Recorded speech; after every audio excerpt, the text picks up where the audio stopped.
published 11:56 Eastern Standard Time, the 3rd of March 2018, updated 15:55 Eastern Standard Time, the 3rd of March 2018 when the obituary is written. On this most desperate campaign for West Bromwich Albion, the section on self-inflicted wounds will be lengthy. Time and again West Brom have done damage to themselves, and it was the case once more at Vicarage Road in what will probably prove Alan Pardew's final game. A week on from the furious dressing room scenes that followed defeat to Huddersfield, Pardew's side showed fight on the pitch. They were the better team.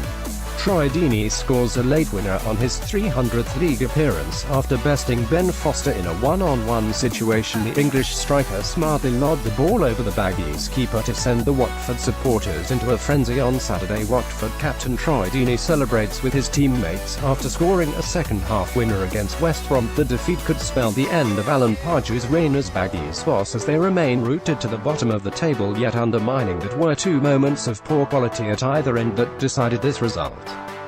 Served a chance on a silver platter, Salomon Rondon missed horribly. Then a midfield mix-up and dreadful defensive line conspired to let Troy Deeney score the decisive goal. The identity of Watford's scorer only added salt to gaping wounds. West Brom have pursued Deeney for 3 consecutive transfer windows, and here he was celebrating against them. Once again Albion supporters told Pardew he was getting sacked in the morning, but the anger had subsided into acceptance by the time of the final whistle.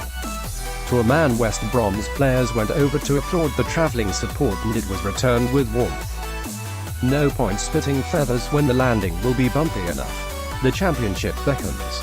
Premier League safety is now 8 points away, and, with 9 games left, confirmation of relegation is only a matter of time.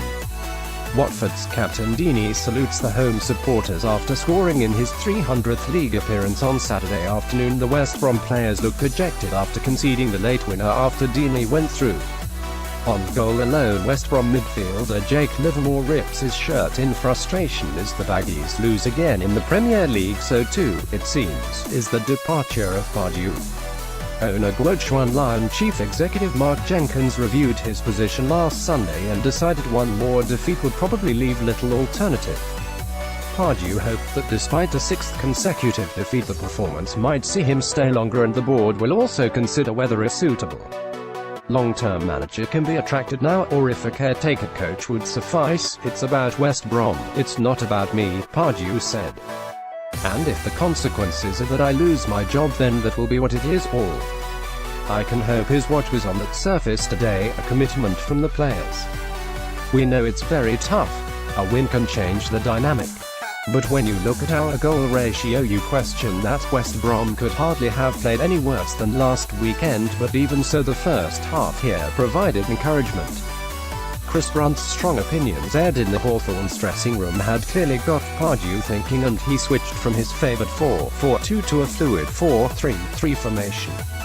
Richarlison came close with a stunning overhead kick, but the Brazilian put his effort narrowly wide of the goal. Chris Brunt reacts after a poor performance sees his side stay at the foot of the Premier League table after the 1-0 defeat. Left-back Kieran Gibbs clears Stefano Okaka's effort off the line to keep the score goalless in the second half at Vicarage Road. Brunt was restored to the starting lineup in a sign Pardew does hold grudges, and also as a challenge to the Northern Irishman to back up his words with actions.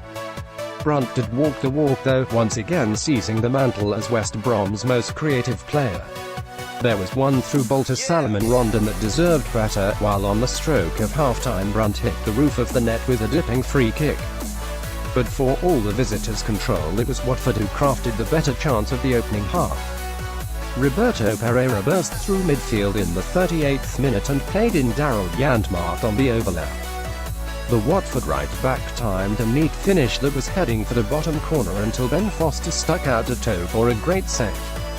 Sebastian Prödl then headed over from Jose Holibas' corner. Shortly after the break, West Brom finally tested Orestes Karnezis. Salomon Rondon snapped his team's first shot on target in the 50th minute, and soon after he was put through by J. Rodriguez. Rondon powered into the area and hit a firm drive, but Karnezis moved his feet well to save.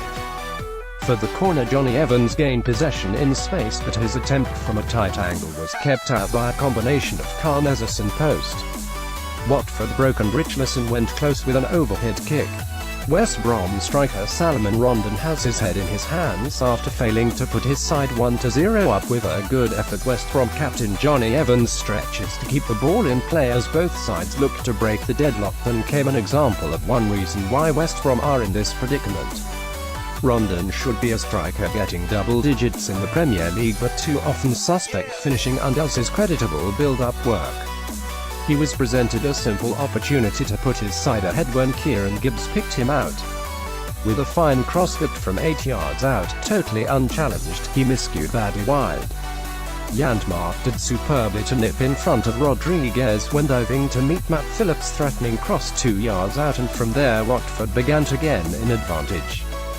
Gibbs sensed danger brilliantly to clear off the line when Stefano Okaka twisted and shot after the ball fell his way at a corner.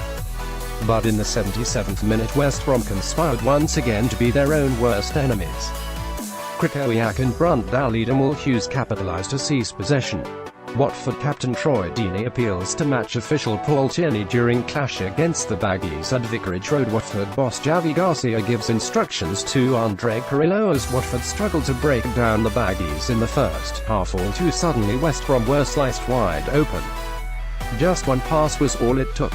Hughes played in Deeney, and Evans, realising he was too far away to run for an intercept, tried to step up for offside. But the flag stayed down and Deeney had ample time. One-on-one with Foster, his finish from 20 yards was unerring, straight into the roof of the net. It has been a turbulent season for Deeney, but this was a second winner in successive weeks. "I don't know what happened in the past, I don't want to know," said Javi Gracia. "I see him working every day and scoring important goals." Pardew sent on a Burke, James McLean, and Sam Field in a final roll of the dice, and even pushed Craig Dawson up front as a makeshift striker. But as the long balls rained forward, the writing on the wall became clearer. For West Brom and Pardew, the end is nigh. In a largely uneventful first half, the most exciting action was off the pitch after an LED advertising board started to smoke. Firefighters were called to attend to the incident at Vicarage Road as the two Premier League sides played on. The firefighters were able to deal with the electrical fire quickly on Saturday as Watford and West Brom played on.